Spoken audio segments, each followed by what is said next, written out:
Hello, I'm Steve Shue. And I'm Kristin Lagana. Welcome to Arundel County Week in Review. In this episode, we'll get an update from Wes Adams on crime fighting, and we'll meet an unusual collector with a message in a bottle. But first, making headlines this week. Almost a year ago to the day, Caroline Kristin was on the show to talk about her work to raise awareness about Tourette's syndrome. Caroline was serving as Anne Arundel County's Miss Outstanding Teen at the time, and a year later, she has a new title but the same determination to advance her cause. This week, she was back in the headlines because Governor Larry Hogan agreed to proclaim June 7th Teal Tuesday in honor of Tourette's awareness. Teal's my favorite color, too. It's a great color. It's a great color. No question. Joined by several elected officials and dignitaries, Caroline spoke about her personal struggle. I know firsthand what it is like to be made fun of, bullied, ridiculed, and excluded because I tick. And this reality is not what other people think of as normal. However, I've not let my tics hold me back. Instead, I let my tics give me a purpose. I now know what I was meant to help others understand and accept those with Tourette and other neurological disorders. Because we are people that have a lot to offer in this world we live in. Now, there was an interesting side story to this. After Corporal Wilbert Fowler met Caroline, he realized he too had an undiagnosed form of Tourette's as well. I've almost been in a couple fights at work also. People think I'm mocking them by blinking at them, or if they're drunk or something like that, they'll say I'm winking at them and they want to fight. But luckily, I've had good side partners where I've been able to separate myself from the situation and avoid anything. Caroline Kristin is now serving as Miss Carroll County Outstanding Teen, and she is certainly an outstanding person. Keep going, Caroline. Amazing girl. Very amazing. I've had a chance to meet her, and she's very impressive. I'm sure she sounds like it. So, wow. This is new. Yes, glad to be here. Yes. Thanks for having me. County Executive Steve Shue at the news desk, everybody. We've had you as a guest, but this is something My different. first time hosting, but I saw Dave last week do the show, and it was clear he needed a vacation. Yeah, Dave definitely needs a vacation. So we're glad to have you here. And how's summer going? Well, it's almost summer. Summer's June 21st. What happened to May? What happened to May? May vanished in rain, and all of a sudden here we are in June. And here we are. So far, so good. Yeah. We're getting through budget season, and I think things are going to work out. Absolutely. Getting out in the waterways much? Or? Here and there. Nice. I went fishing last week. Yes, we hear about all the great work that you guys are helping to accomplish with waterways and bike paths in the county. Yeah, so we're excited. We're doing some good stuff. Yes, very good. Well, Kristin, I want to talk for a minute about one of my favorite organizations in Anne Arundel County that has great volunteers and great people making a difference. The organization is called Bello Machre. And tomorrow, June 11th, is their annual Every Step Counts walk, bike, and 5K run. The event is at our nation's best, Anne Arundel Community College, and kicks off at 7:30 a.m. I'll be stopping by like I do every year, and the fundraising goal is $150,000. So come out and enjoy it. Oh, we can make that. Kristin, you would not believe all the smiles that happen at this event. It's such a heartwarming place to be. Bello Machre helps people with developmental disabilities learn life skills and also job skills. They run 55 community homes in this area, and just talking to the people they serve makes you see immediately what a great job they do. It's a great organization indeed. And will we be seeing you bike, walk, or run? You'll be seeing me give a speech. Well, we've seen your speeches before, so we know that that's quite the workout too. So we appreciate that you'll be down there. Well, someone Steve is very familiar with was recognized for great work for the county this week, Miss Diane Krogan, the county executive's chief of staff. Yay, Diane. She was presented with a twin award from the YWCA. The YWCA provides safe haven for victims of domestic abuse, and each year they recognize individuals with the Tribute to Women and Industry Awards. Krogan has been chief of staff since 2014. She has also worked for Governor Bob Ehrlich and the Maryland House of Delegates Republican Caucus. She is responsible for overseeing executive staff and about half of our county departments. She's doing a fantastic job. Congratulations to Diane. Well, Diane is doing a great job, and it was so fun being at the YWCA's Twin Awards and being there with so many accomplished women from every corner of our county and seeing them be recognized for the great job that they do in our community. Great job, ladies. Great job indeed. So we're here to take a quick break, and when we return, we'll talk to Wes Adams about some of the high-profile cases he's been working on. He is our state's attorney. So take a look at our community calendar for events happening around town, and we'll be right back.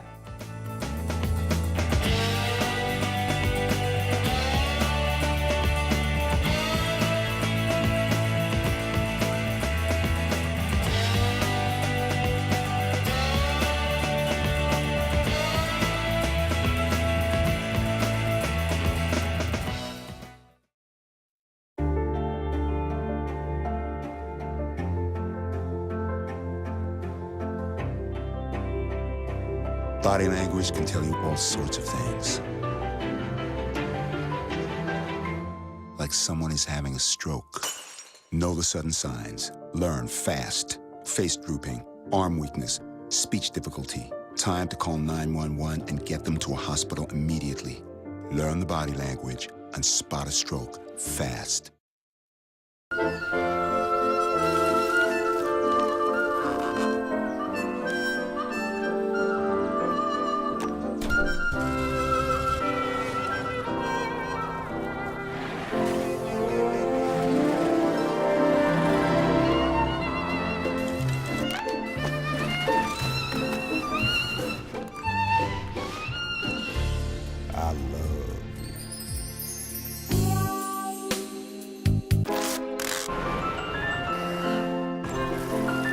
Can we get strawberries? Okay.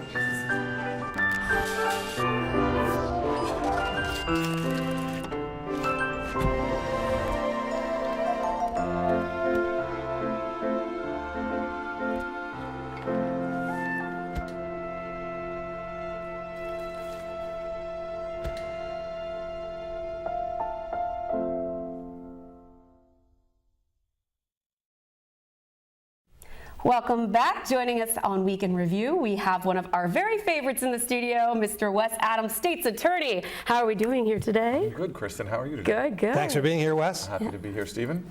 So last week on the show, we talked about the arsonist selfie. What can you tell us about that case? Well, Justin got sentenced to 55 years. It's a great job by Judge Silkworth to take him off the street. You know, he was really pretty dangerous. Guy goes out and willing to burn up a house. Where he did it too was awful. He closed down the front door, all the avenues of escape, and I'm really pleased that my prosecutors did an awesome job putting that case together. Fire Chief Alan Graves and his team were fantastic getting us all the evidence, and you know, criminal justice system worked for Mr. Klum, and we won't see him anymore. It's great that we got him off the streets as well. Good riddance. As I think everybody knows, heroin is a huge public health and public safety challenge here in Anne Arundel County, and we are experiencing an overdose a day and more than a fatality a week at this point. The state's attorney's office plays a very important role in our efforts to combat heroin and heroin dealers, and I wanted to ask you if you could please talk about your activities to combat heroin in our county. Well, we've been doing a lot of things, and Steve, you know, a lot of it's been in partnership with you. From the prosecution side, we all know about the big heroin bust from last year. All those cases have worked their way through the system, and I'm happy to report that the kingpin, Mr. Fernandez, will be off our streets for 25 years. He's gone to jail. And the two lieutenants both are off the streets upwards of 14 and 15 years each. Everybody has found the inside of a jail cell, with the exception of the two lowest people in the chain. They ended up in drug treatment court. You know, and that really fits with the mission that I think both you and I have been working on here in the county. We've had some great success with the town halls, reaching out to the communities here in the county, just telling the story about addiction and how it is we can help some people. That education piece has been tremendous for our community. The feedback that I've gotten about it is super. You know, and really that case kind of encapsulates the approach that we've taken, both criminal justice and with you here in the county. Well, I want to thank you for your partnership in public safety, because as great a job as our police officers do getting these dealers off the streets, it all comes to nothing unless we can properly prosecute these cases to convince judges and juries to put these people in jail where they belong, and you are doing exactly that. Thank you. And you know, our police officers are doing a super job. They put in a ton of work. I know those guys were honored with an award for the amount of time they put in just a few weeks ago at the police award dinner, and it's just super. How about the Colvin White case? Speaking of putting people in jail where they belong, Officer Larry Adams shot in Arnold. Yep, last April.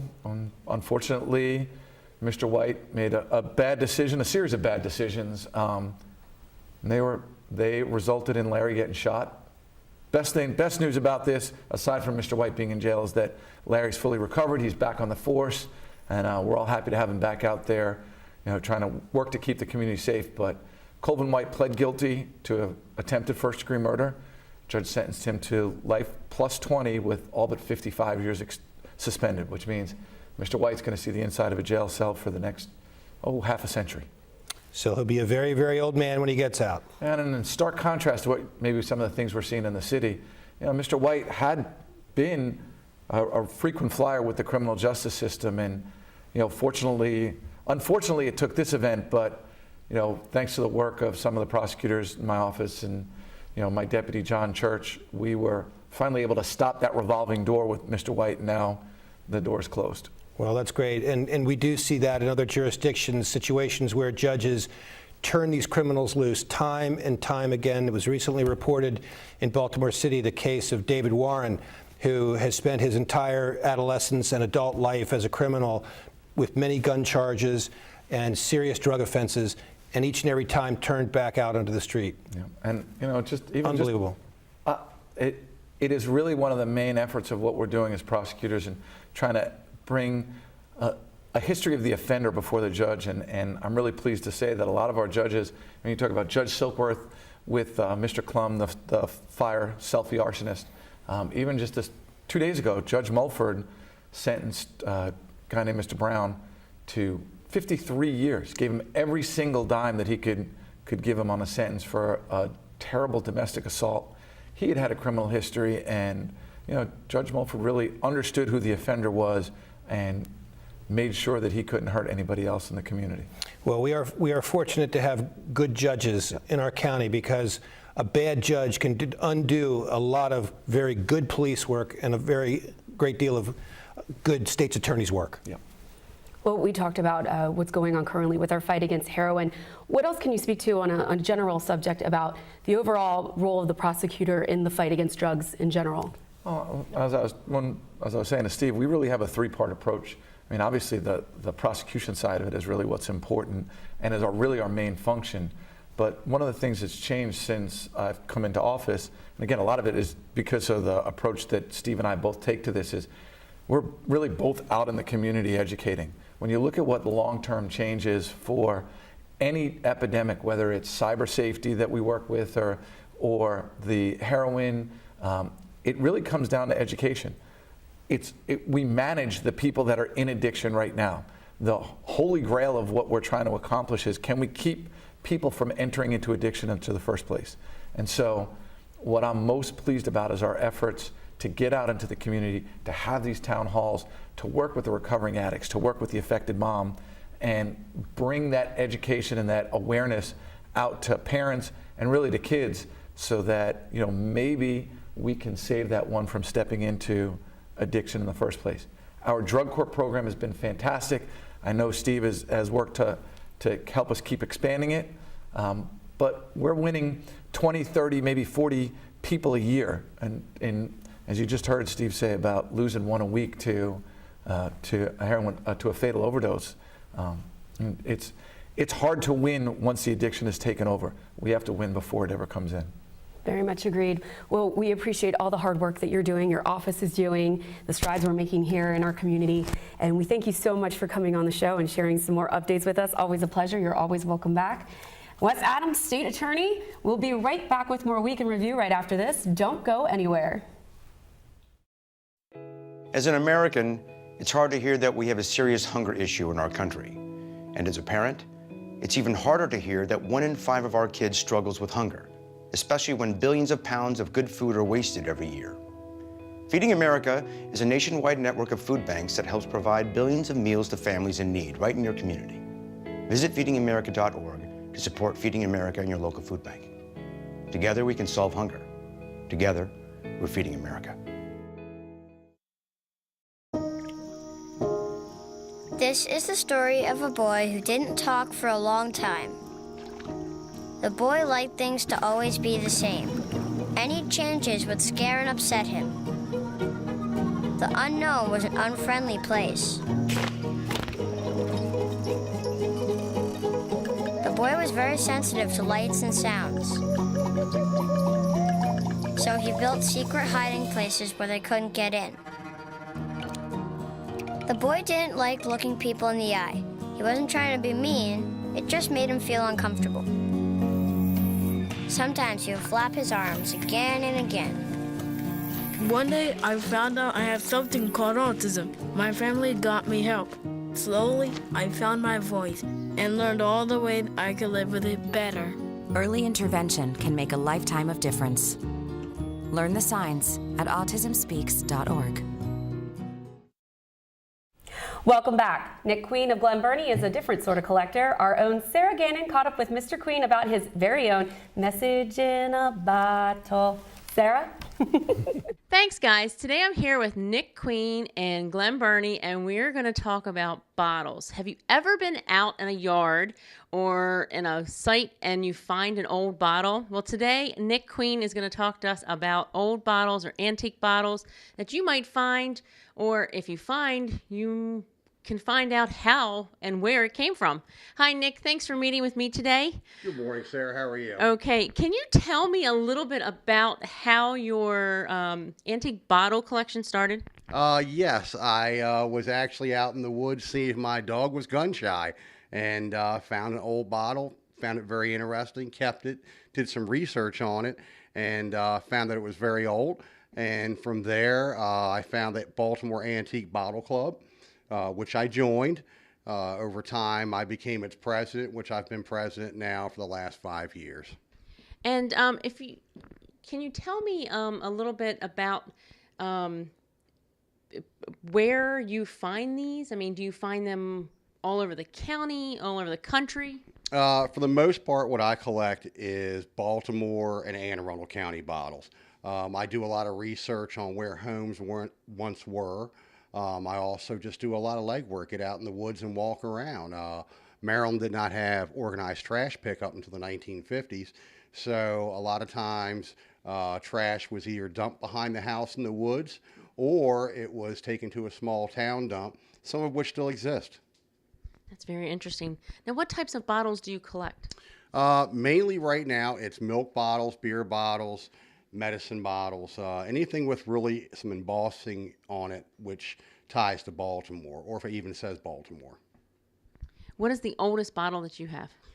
Some of the oldest bottles I have date back pre-Civil War. In fact, those are not actually glass. They're made out of a crockery, kind of a stoneware, which are in the other room there. Okay. Well, we'll take a look at those in a few minutes. Now, I noticed that you have different colored bottles. Yes. And what is the differentiation between those bottles? Because I know you have blue, there's green, there's amber color. The blue bottles, which you see a lot of here, really that came from the Broma Seltzer Company out of Baltimore, and that became the standard for a lot of medical bottles, was that cobalt blue. Beer bottles usually go through a couple different colorings. You have amber, you have clear, and you have aqua. Amber and aqua, they tend to keep a lot of the sunlight out to keep the contents from going bad. Very good. Well, we're going to go in the other room and let's see how many more he has. They're all over the place.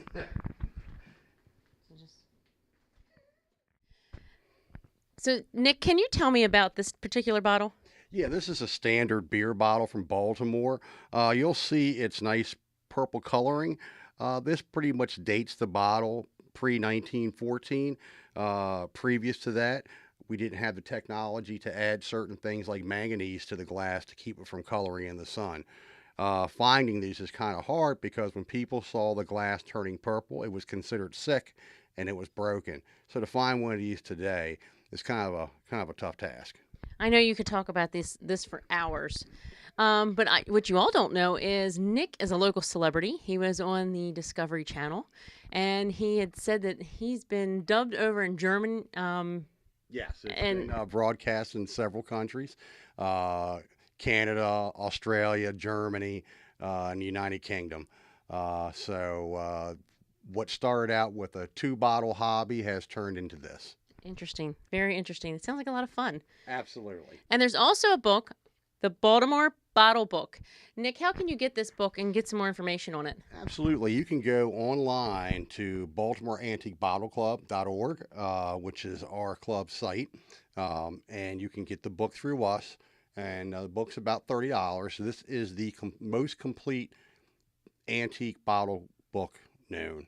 And this pretty much lists all milk bottles, beer bottles, perfume bottles, and medicine bottles known in the Baltimore and surrounding areas. And do you have a website or a Facebook page also? Yeah, it's BaltimoreAntiqueBottleClub.org. You can go online and find us. You can find out about our meetings. You can find out about the show that we put on. We also put on the world's largest antique bottle show once a year, which takes place at the Essex Community College. Very good. Well, thanks for meeting with me today. And wow, this is a very interesting collection, and I'm sure that you have a lot of fun doing this. This is a passion of mine. It's even led me to get a bottle tattoo on my leg. And it's like a treasure hunt. Absolutely. It's like a treasure hunt, but more than anything, it's an education through history, through the trash and the bottles that have been thrown away in the past. It shows us how we have lived as Marylanders over time. Very cool. Well, back to you in the studio. Thanks, Sarah. Steve, have you ever dropped a message in a bottle or found one?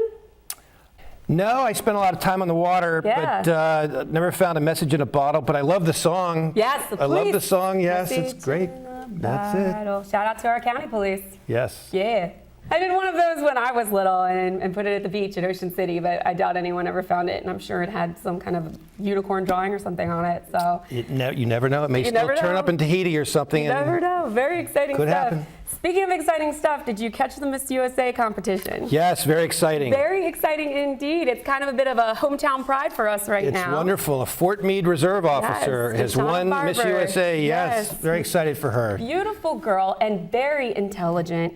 She's in the IT field and just such an excellent candidate to win. So very excited for She Deshauna. is beautiful, and she is one sharp cookie. She's Yes. a very accomplished young woman and a leader. She is a very determined woman who gave one of the finest speeches ever in the history of the pageant, emphasizing that there really are no limits, gender or otherwise, to what we can accomplish if we put our minds to it. So Yes. a great message to everybody. Yes, and I believe she signed up for the reserves at 17. Oh, I didn't know that. Yeah.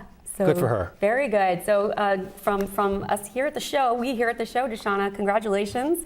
We know you're going to be an amazing Miss USA.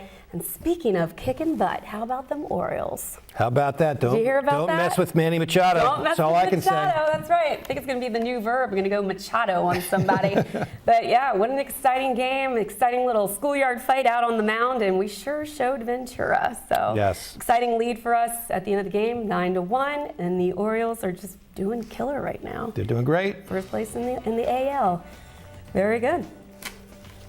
That wraps up this week's edition of Week in Review. You can watch this episode and archived episodes online anytime on Facebook, YouTube, or Google Plus by searching Arundel TV. Please tune in again next week for more highlights and news from around the county. We'll see you next time.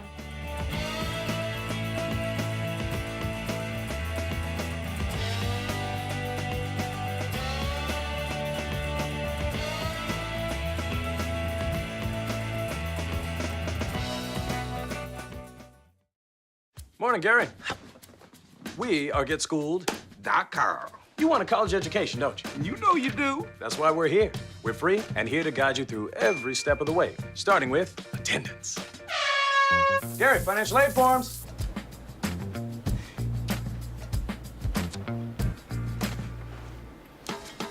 Picking a college, man. You and us. We go together like tacos and Tuesday. And I love tacos. Go to GetSchooled.com. I'm Anne. I'm a scientist. Recycling takes a team. Why don't you let me And me. help you out? Everyone plays a part. Don't trash I love taking stuff apart and building new things out of it. what could be treasure. Pal's my most advanced android. This is awesome. You haven't seen anything yet. Give your cardboard box another life. Recycle.